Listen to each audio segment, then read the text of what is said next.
Today we're going to talk about Robert Craig Knievel, better known as Evel Knievel. He was born October 17th, 1938 in Butte, Montana. Montana of all places, go figure. Evel Knievel just had an amazing life. He's probably the most popular, the most well-known person I've ever blogged before.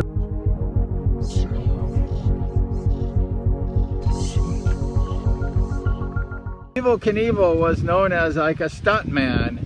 He did a lot of motorcycle jumping.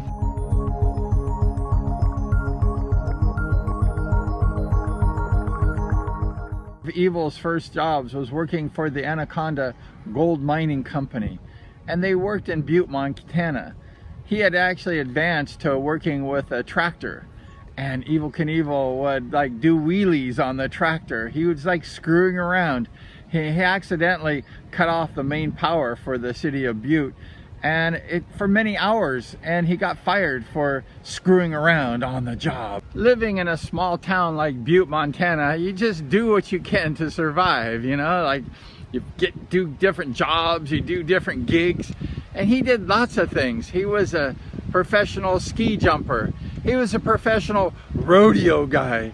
He did all kinds of wild stuff, and he was even an ice hockey player.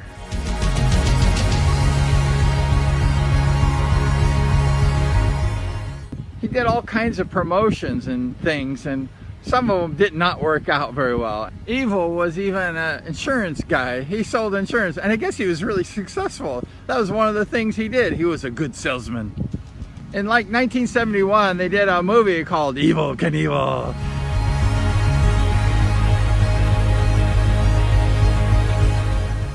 And in that movie, they depicted Evel meeting his first wife, Joanne.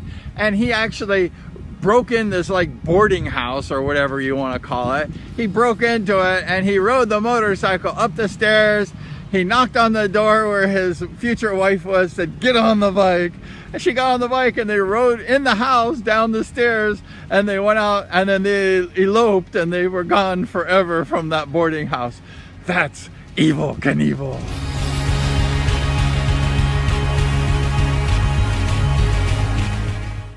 Joanne and Evel were married like over 40 years, and they had 4 kids, so that's one child every 10 years. And one of their child was Robbie, and Robbie was also a daredevil and a jumper too.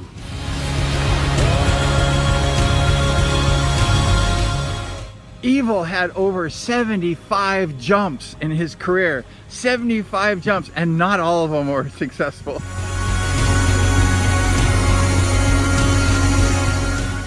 One of the things that happened to Evel was he broke every bone in his body at least once. Some bones 2, 3 times. I mean, Evel Knievel's body was a wreck.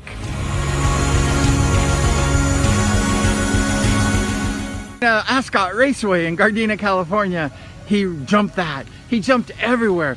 And his fame became bigger and bigger. And he had that red, white, and blue American uniform. Evel became like one of the first American heroes on a motorcycle.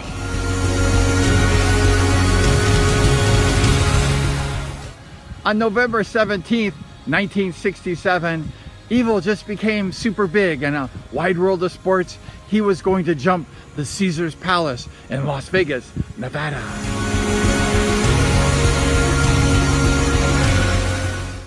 It was like 141 feet, which is like 43 meters. He was going to jump around the fountain and around Caesar's Palace. It was the biggest jump. It was one of the most watched events of his time. And as Evel went up in the air,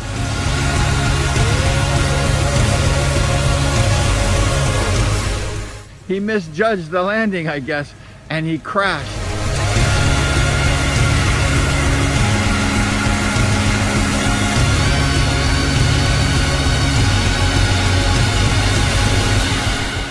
And he broke his body in many places, his pelvis, his wrists, his ankles, both ankles. He got a concussion. He was in a coma for a month.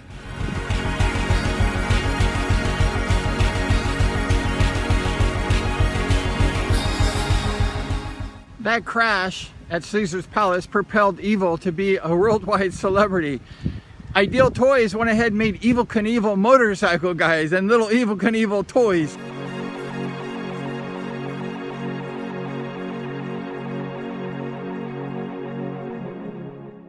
And it sold $125 million in the United States and probably worldwide. Evel Knievel hit big time. He hit the jackpot with Ideal Toys and Evel Knievel stunt toys. Evel was a showman. He was looking for another gig after he healed from the Caesar's Palace, and he was trying to go ahead and jump the Grand Canyon in Arizona. But the government owned all that land, and they said, no way, we're not giving you permits to jump the Grand Canyon. So Evel had to look elsewhere, and he looked at the Snake River in Idaho. On September 8th, 1974, Evel got on a rocket ship. It wasn't even a motorcycle.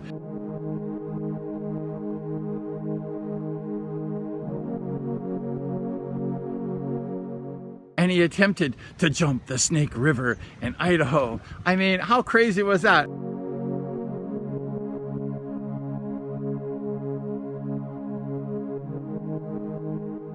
It was scary. The thing was like pointed to space. It wasn't a motorcycle at all. And then I was like thinking, how is this guy gonna do that? He's gonna die.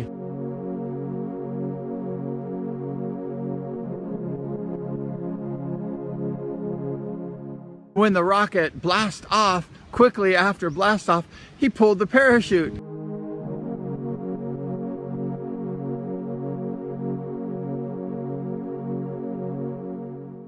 And then the thing just sunk right into the river. There was no one there to save him. I don't know how he survived even just drowning in the river, but the guy was just crazy as a nut. Evel's fame reached an all-time high, and in 1977, Bally, the pinball machine company, made an Evel Knievel pinball machine.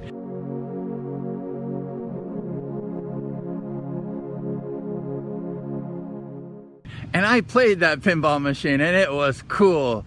Evel Knievel. I wish I bought one.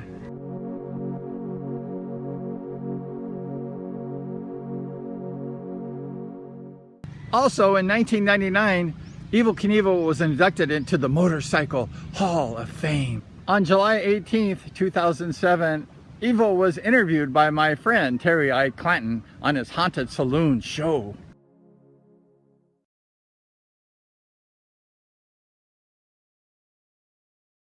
Well, that's it, Evel Knievel. He lived an amazing life. The guy just did crazy stuff. His poor body was probably really injured when he passed away because of all the injuries he had.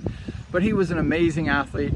He was a hero in American history. So that's it, the Evel Knievel story. So please like, share, subscribe, and ring that bell.